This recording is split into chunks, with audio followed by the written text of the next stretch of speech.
Thank you for coming to Compass Starlight. This is going to be a weekend check-in.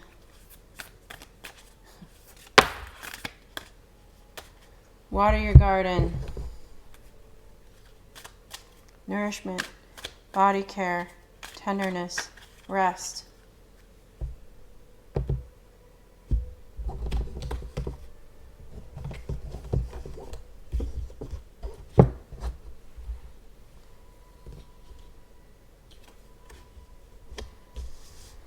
The Knight, card number 6. That's the archetype card for the day, for the weekend. The Knight. The Knight.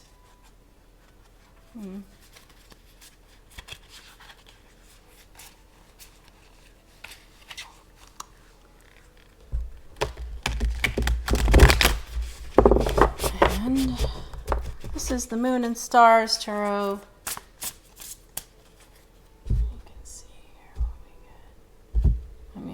I can get crafty.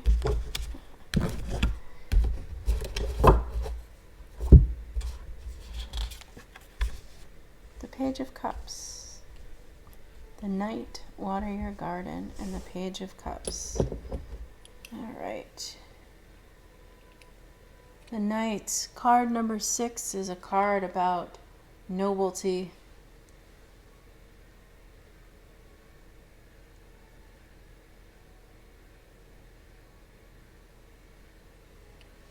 The archetype says, fighting for the weak is duty of the noble.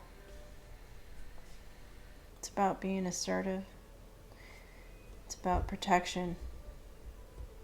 The Knight is a protector. He is wearing, his dress is the color of blue, the color of protection. I suppose this youthful, I can't speak. I suppose that this youthful figure behind the Knight is his charge, his responsibility. So he is not armored, but he does have a weapon for protection, and he is meant to protect this innocence. And then we have water your garden and the Page of Cups. The Page of Cups in this deck, in general also, but is a symbol of loyalty, and the pages are messengers. So you may find that a friend comes to support you. You may find that someone is protecting you, as the Knight does. Someone is offering protection,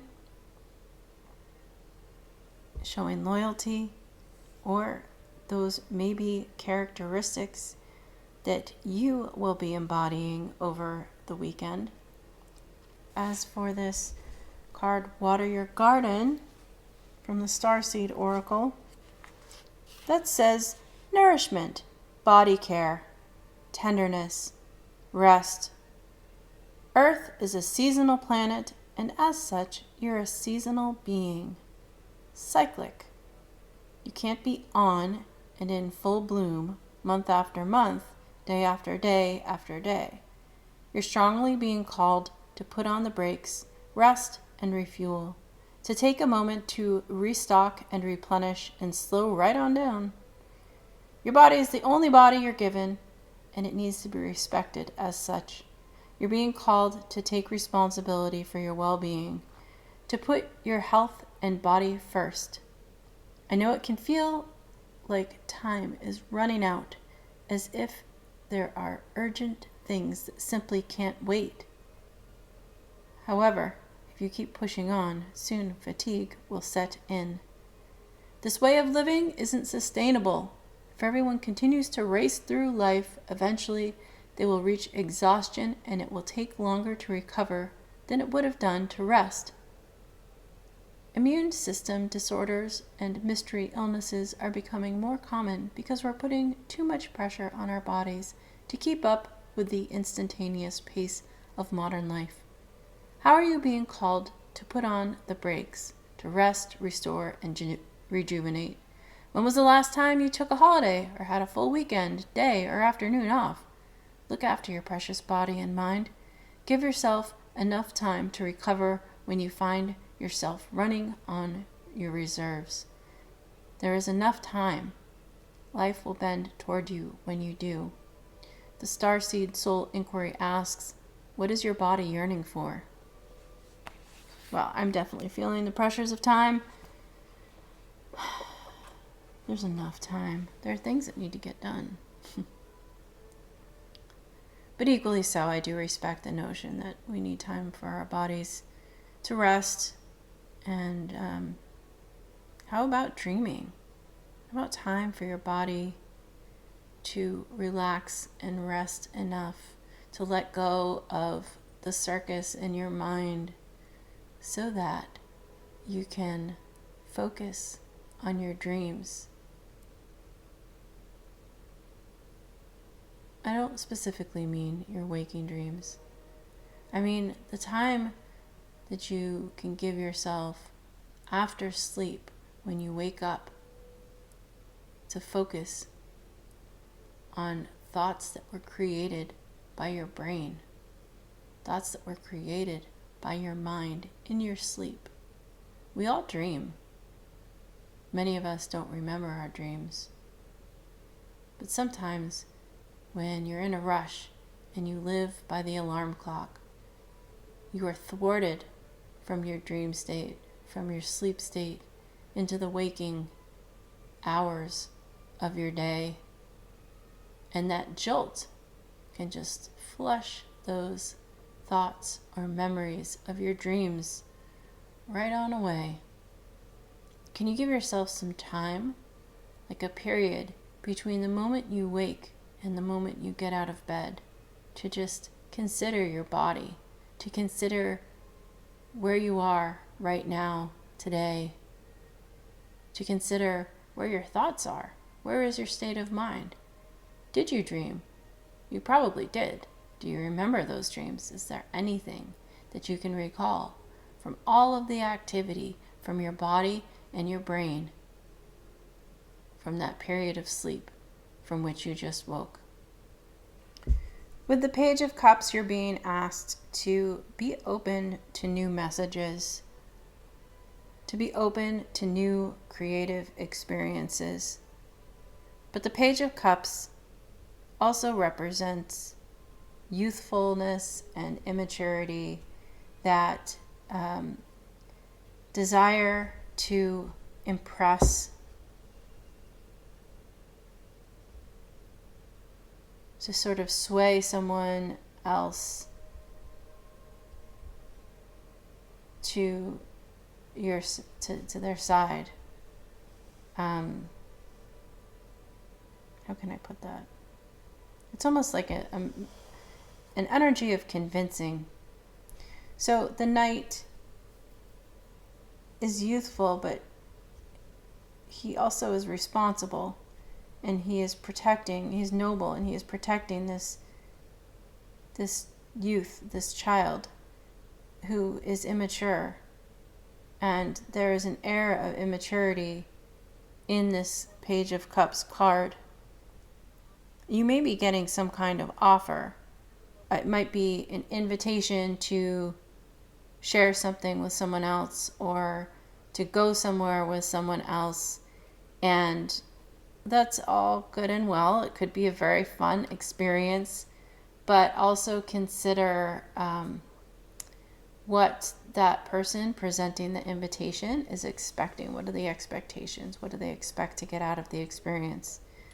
You want to make sure that you're on board with what the person is offering.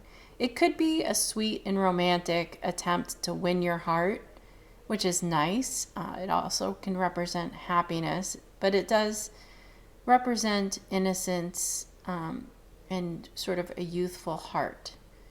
So it could be a good experience, a sweet experience, or a sweet connection, or sweet message coming into your realm over the weekend. But I think that overall this message is asking you to kind of take it easy,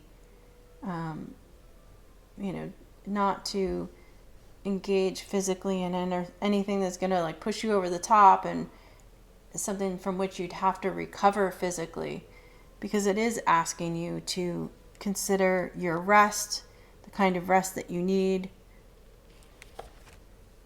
whether it be physical rest or emotional rest, spiritual rest. And depending on what you've had going on over the week, you probably have different needs. I mean, someone I know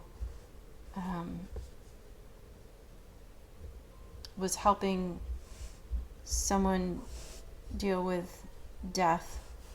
An individual died, and that person's partner, it was very unexpected. And so someone I know was assisting the partner with making funeral arrangements and contacting all the friends and loved ones, because it's a big burden on someone who's just lost their partner.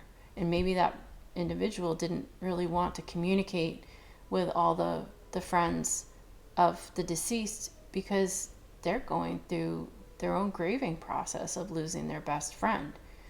So the person I know was helping out and assisting in that process of making funerary arrangements and so forth. And it's a lot to do. So that can be draining. And in that case, it's like, was it physically taxing, the work that she did to help that couple? No, it probably wasn't physically taxing, but emotionally it was. There was a lot of effort and time she took from her own life to help out that individual who had lost his wife, and she needed time to recuperate from that. So that's just an example of there are different ways things can be physically taxing, but there are also clearly ways that life can be emotionally taxing on us, and you need to take time for yourself. Give yourself a little love. So the Knight is asking you to protect that pure part of yourself. And the page is suggesting that you can embrace a little bit of fun, and the Page of Cups is suggesting that you can still be open to new and creative experiences. And maybe part of getting, nourishing yourself is giving yourself a chance to slip into some creative energy, whether it's just spending some time with one of those coloring books. They make these adult coloring books, and it's kind of a way to be creative in a sense, but also tune out your mind from all the stresses of daily life. Or maybe you want to try painting or knitting. There are different ways to be creative. Collage. And it's not like you have to take a project and see it to completion. It's just about giving yourself something to do in a way that makes you think in a different way, right? So if you can try even a Sudoku puzzle. If you tend to be artistically minded, that logical puzzle might be a good thing for your mind, and vice versa. And figure out what it is for yourself that will give you some stimulation in a direction that's different from the ways in which you normally exercise your expertise, skills, or creativity. So that's the message for the weekend. Thank you very much for coming to Compass Starlight. Be well.